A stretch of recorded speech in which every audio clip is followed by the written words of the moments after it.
Hey folks, I've been kind of busy in the kitchen and the garden all day. Harvesting, canning, storing. It's dinner time. I'm gonna make some dinner and I'm gonna harvest some ingredients from the garden. Stay tuned.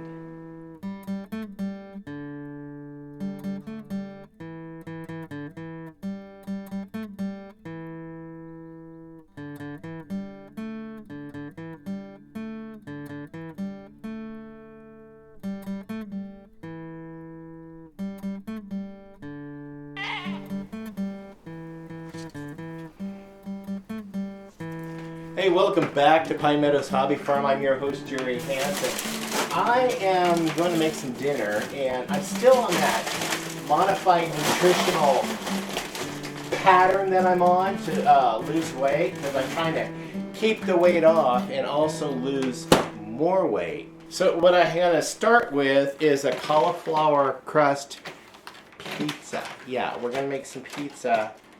It's healthy.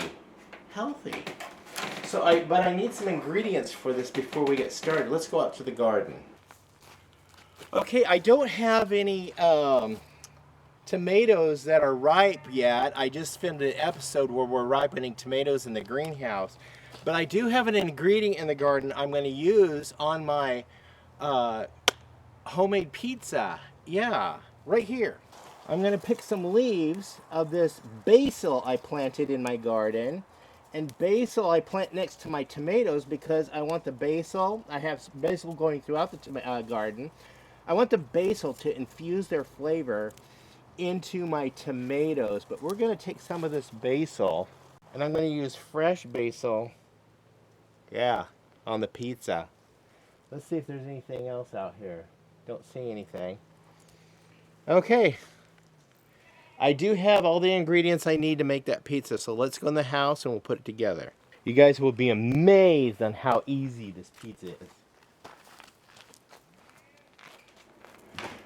Okay, let's set our crust up. I'll use my cookie sheet here to prepare it on. I've got to cut it out of this bag. And you can pick these up in the frozen food section at Walmart. Or I go to Grocery Outlet and purchase it from them.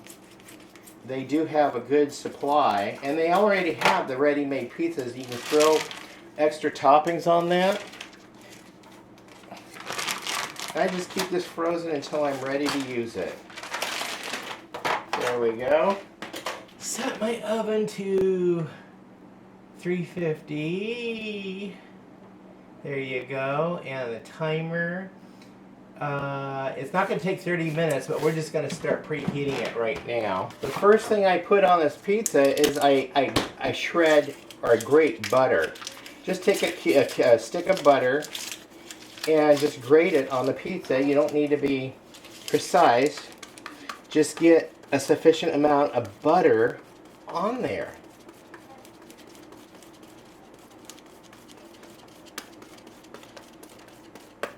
And we got butter.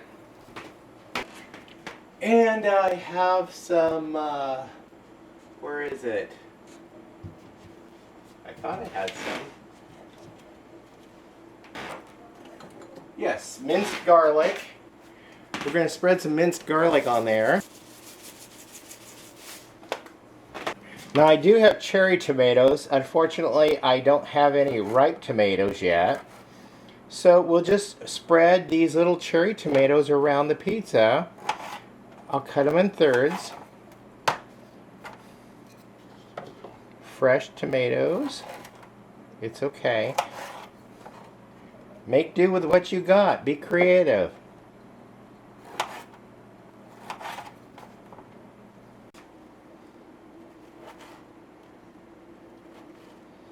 And that's about enough. And we'll lay the leaves around. Basil smells so good. Really, really, really good. Okay. Then for my lunches that I take to work with me, I still eat low-calorie stuff. I graze on like 100 calories or less once every 2 hours to try to keep the weight off and try to lose more weight, because I've got about 10 more pounds to go that I want to lose to get to my goal weight. I'm having a hard time right now, and the reason because it's summer. I'm really active, and I'm building muscle because I'm really active outside, and the muscle adds weight. So, you know, as long as I stay trim and healthy, I'm okay. Now, why is this not coming off? Okay, we'll cheat. String cheese, all right? That's what this is, string cheese.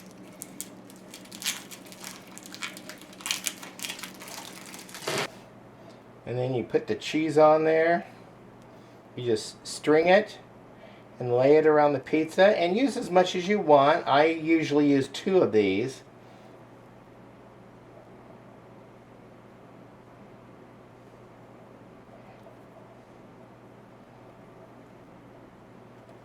And I think for this case, I think 1's going to be enough.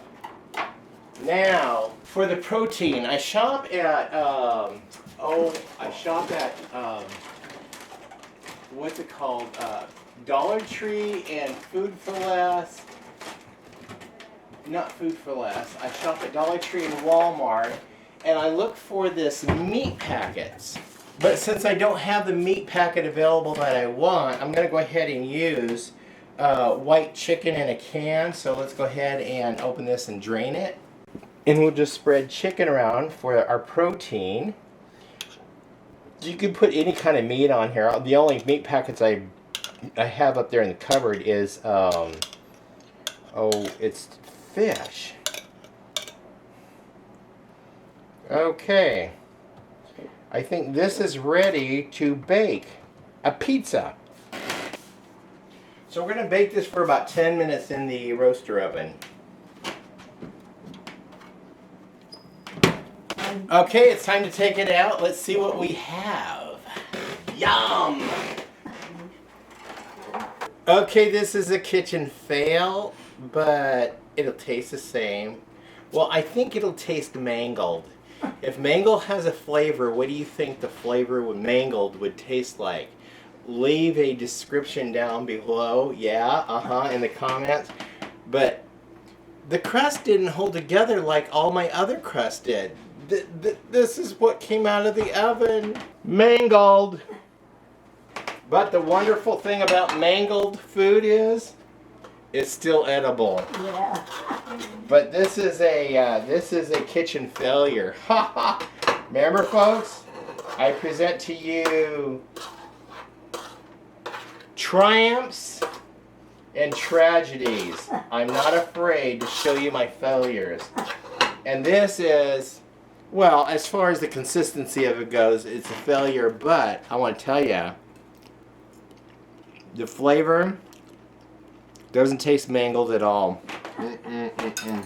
Well, I'm your host, Jerry Harrison. This is Pine Meadows Hobby Farm. I want to thank you guys for showing up and joining me in my kitchen for a mangled dish. Let's just call it a mangled garden pizza. Please stay tuned to more videos. You can do that by subscribing and giving us a thumbs up. Click that bell icon. That'll let you to new videos as I upload them. And also, leave a comment, like I said, in the description in the comments. What do you think mangled tastes like? Yeah. Mangled tastes like this. I'm going to eat it all gone. And I left some for my wife. I think she'll like mangled too. But I do got to say, this is my meal. I cook for my wife, even though it's mangled. I'll tell you a secret. My wife treats me sometimes like a deity. Yeah. She treats me like a god. Sometimes she serves me burnt offerings. Yep. So, yeah, we laugh about that. Be safe. Always be kind. We'll see you guys in the next episode. My other garden pizzas turned out well. I'll leave links for those at the end of the video and in the description if I can remember to leave them in the description, but those turned out perfect.